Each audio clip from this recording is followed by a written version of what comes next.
ओम नमः शिवाय। शिवजी सदा सहाय। ओम नमः शिवाय। गुरुजी सदा सहाय। सभी संगत जी को जय गुरुजी।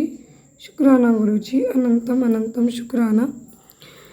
गुरुजी के चरणों में कोटि कोटि नमन प्रणाम बंदन। सभी संगत जी के चरणों में भी कोटि कोटि नमन प्रणाम बंदन।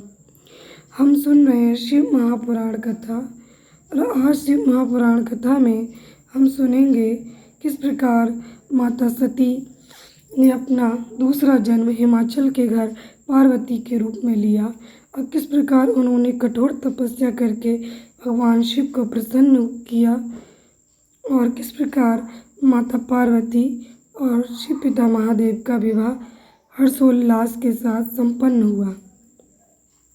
तो चलिए स्टार्ट करते हैं। ओम नमः शिवाय। शिव जी सदा सहाय।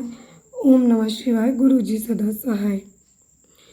जब सती के खुद को योगाग्नि में भस्म कर लेने का समाचार शिवजी के पास पहुंचा, तब शिवजी ने वीरभद्र को भेजा। उन्होंने वहां जाकर यज्ञ विध्वंस कर डाला और शव देवताओं को यथोचित फल दिया। सती ने मरते समय शिव से ये वर मांगा कि हर जन्म में आप ही मेरे पति हों। इसी कारण उन्होंने हिमाचल के घर जाकर पार्वती का जन्म लिया। जब से पार्वती हिमाचल के घर में जन्मी, तब से उनके घर में सुख और संपत्तियां छा गईं। पार्वती जी के आने से पर्वत शोभायमान हो गया। जब नारद जी ने ये सब समाचार सुने, तो वे हिमाचल के पास पहुँचे।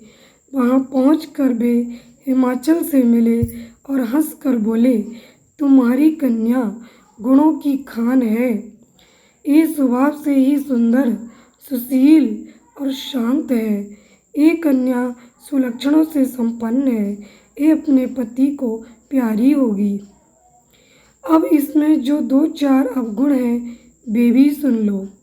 गुणहीन, मानहीन, माता पिता विहीन, उदासीन, लापरवाह, इसका पति नंगा, योगी, जटाधारी और सांपों को गले में धारण करने वाला होगा। यह बात सुनकर पार्वती के माता पिता चिंतित हो गए। उन्होंने देवर्षि से इसका उपाय पूछा। तब नारद जी बोले, जो दोष मैंने बताए वे मेरे अनुमान से सभी शिव में हैं। अगर शिवजी के साथ विवाह हो जाए तो ये दोष गुड़ के समान ही हो जाएंगे। यदि तुम्हारी कन्या तप करे तो शिवजी ही इसकी किस्मत बदल सकते हैं। तब ये सुनकर पार्वती जी की माँ विचलित हो गईं। उन्होंने पार्वती के पिता से कहा, आप अनुकूल घर में ही अपनी पुत्री का विवाह कीजिएगा, क्योंकि पार्वती मुझे प्राणों से अधिक प्रिय है। पार्वती को देखकर मैना का गला भर आया। पार्वती ने अपनी माँ से कहा, माँ, मुझे एक ब्राह्मण ने सपने में कहा है कि जो नारद जी ने कहा है तो उसे सत्य समझकर जाकर तप कर। ये तप तेरे दुखों का नाश करने वाला है। उसके बाद माता पिता को बड़ी खुशी से समझाकर पार्वती तप करने गईं। पार्वती जी ने शिव को पति रूप में पाने के लिए तपस्या आरंभ की, लेकिन शिव को सांसारिक बंधनों में कदापि रुचि नहीं थी। इसलिए पार्वती जी ने अत्यंत कठोर तपस्या की, ताकि शिव प्रसन्न होकर उनसे विवाह कर लें। जब सप्तऋषि सती की परीक्षा लेने गए, सप्तऋषि ने पार्वती से जाकर पूछा, तुम किसके लिए इतना कठिन तप कर रही हो? तब पार्वती ने सकुचाते हुए कहा, आप लोग मेरी मूर्खता को सुनकर हंसेंगे। मैं शिव को अपना पति बनाना चाहती हूँ। पार्वती की बात सुनकर सभी ऋषि हंसने लगे और बोले, तुमने उस नारद का उपदेश सुनकर शिव को अपना पति माना है, जो सब कुछ चौपट कर देता है। उनकी बातों पर विश्वास करके तुम ऐसा पति चाहती हो जो स्वभाव से ही उदासीन, गुणहीन, निर्लज्ज, बुरी वेश वाला, बिना घर बार वाला, नंगा और शरीर पर नांगों को धारण करने वाला है। ऐसे वर के मिलने से कहो तुम्हें क्या सुख मिलेगा।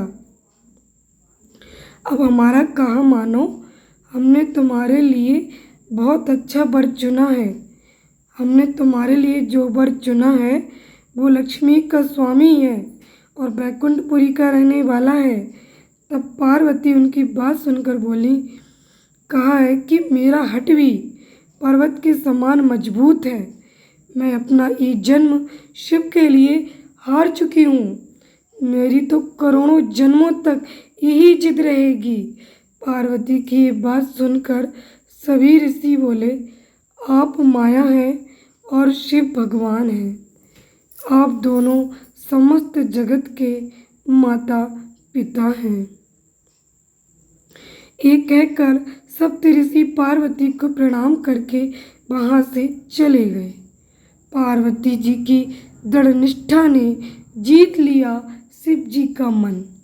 वर्षों तपस्या करने के बाद एक दिन पार्वती जी के पास एक ब्रह्मचारी आया। वह ब्रह्मचारी तपस्विनी पार्वती का अर्घ स्वीकार करने से पूर्व बोल उठा, तुम्हारे जैसी सुकुमारी क्या तपस्या के योग्य है? मैंने दीर्घ काल तक तप किया है। चाहो तो मेरा आधा या पूरा तप ले लो, किंतु तुम इतनी कठिन तपस्या मत करो। तुम चाहो तो त्रिभुवन के स्वामी भगवान विष्णु भी। किंतु पार्वती ने ऐसा उपेक्षा का भाव दिखाया कि ब्रह्मचारी 2 क्षण को रुक गया। फिर बोला, योग वर में 3 गुण देखे जाते हैं, सौंदर्य, कुलीनता और संपत्ति। इन तीनों में से शिव के पास एक भी नहीं है। नीलकंठ, त्रिलोचन, जटाधारी, विभूति पोते, सांप लपेटे, तुम्हें शिव में कहीं सौंदर्य दिखता है? उनकी संपत्ति का तो कहना ही क्या, नग्न रहते हैं, बहुत हुआ तो चमड़ा लपेट लिया। कोई नहीं जानता कि उनकी उत्पत्ति कैसे हुई। ऐसे वर को भला तुम वरना चाहती हो? ब्रह्मचारी पता नहीं क्या क्या कहता रहा, किंतु अपने आराध्य की निंदा पार्वती को अच्छी नहीं लगी। अतः वे अन्यत्र जाने को उठ खड़ी हुई।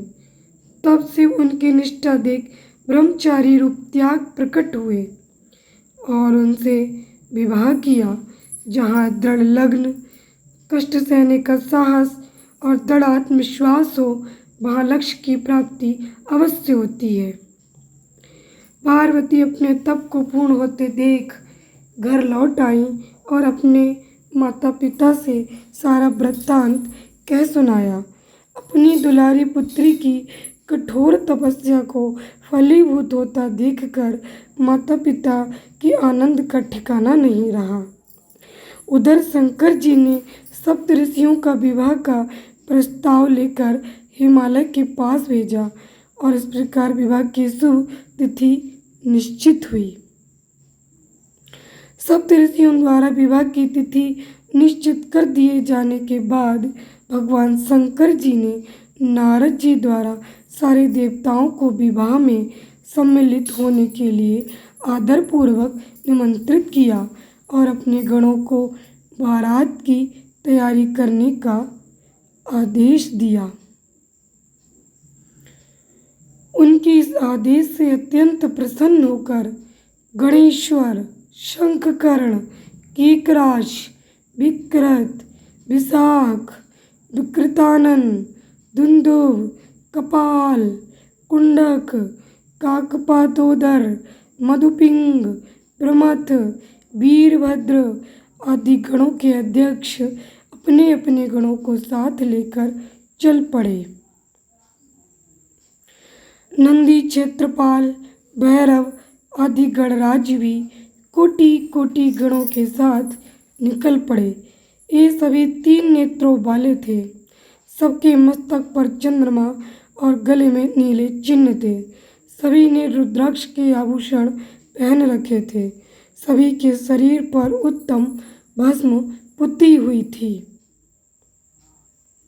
इन गणों के साथ शंकर जी के भूतों, प्रेतों, पिशाचों की सेना भी आकर सम्मिलित हो गई।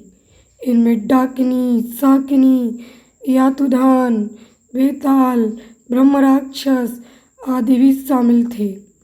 इन सभी के रूप, रंग, आकार, प्रकार, चेष्टाएं, वेशभूषा, हाव भाव आदि सभी कुछ अत्यंत विचित्र थे। किसी के मुख ही नहीं था और किसी के बहुत से मुख थे।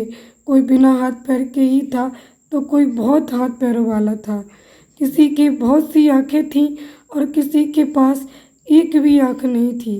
किसी का मुख गधे की तरह, किसी का सियार की तरह, किसी का कुत्ते की तरह था। उन सब ने अपने अंगों में ताज़ा खून लगा रखा था। कोई अत्यंत पवित्र और कोई अत्यंत बीभत्स तथा अपवित्र गणवेश धारण किए हुए था। उनके आभूषण बड़े ही डरावने थे। उन्होंने हाथ में नरकपाल ले रखा था। वे सब के सब अपनी तरंग में मस्त होकर नाचते, गाते और मौज उड़ाते हुए महादेव शंकर जी की चारों ओर एकत्रित हो गए। चंडी देवी बड़ी प्रसन्नता के साथ उत्सव मनाती हुई भगवान रुद्रदेव की बहन बनकर वहां आ पहुंची। उन्होंने सर्पों के आभूषण पहन रखे थे। वे प्रेत पर बैठकर अपने मस्तक पर सोने का कलश धारण किए हुए थीं। धीरे धीरे वहां सारे देवता भी एकत्र हो गए। उस देव मंडली के बीच में भगवान विष्णु गरुड़ पर विराजमान थे। पिता में ब्रह्मा जी भी उनके पास में मूर्तिमान शास्त्रों, पुराणों, आगमों, शनकाद, महासिद्धों, प्रजापतियों, पुत्रों तथा कई परिजनों के साथ उपस्थित थे। इन सभी के वहां मिलने के बाद भगवान शंकर जी अपने स्फटिक जैसे उज्जवल सुंदर वृषभ पर सवार हुए। दूल्हे के वेश में शिव जी की शोभा निराली ही छटक रही थी।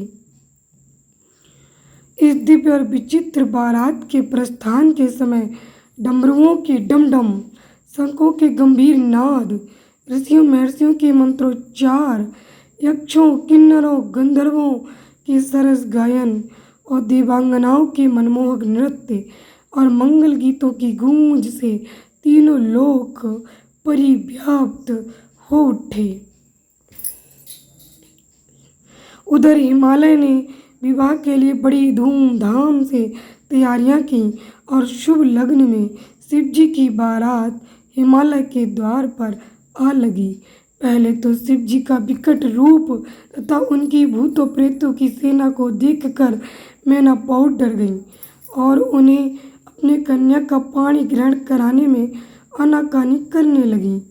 पीछे से जब उन्होंने शंकर जी का करोड़ों कामदेवों को लजाने वाला 16 वर्ष की अवस्था का परम लावण्यमय रूप देखा तो वो देह गे की सुध भूल गईं और शंकर पर अपनी कन्या के साथ साथ अपनी आत्मा को भी न्यौछावर कर दिया। हर गौरी का विवाह आनंद पूर्वक संपन्न हुआ। हिमाचल ने कन्यादान दिया।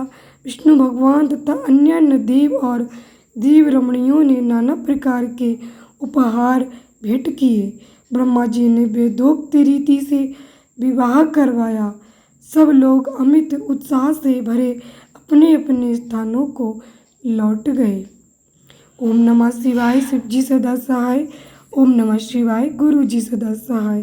संगत जी, हमारा शिव महापुराण कथा का शिव विवाह का अध्याय संपन्न हुआ।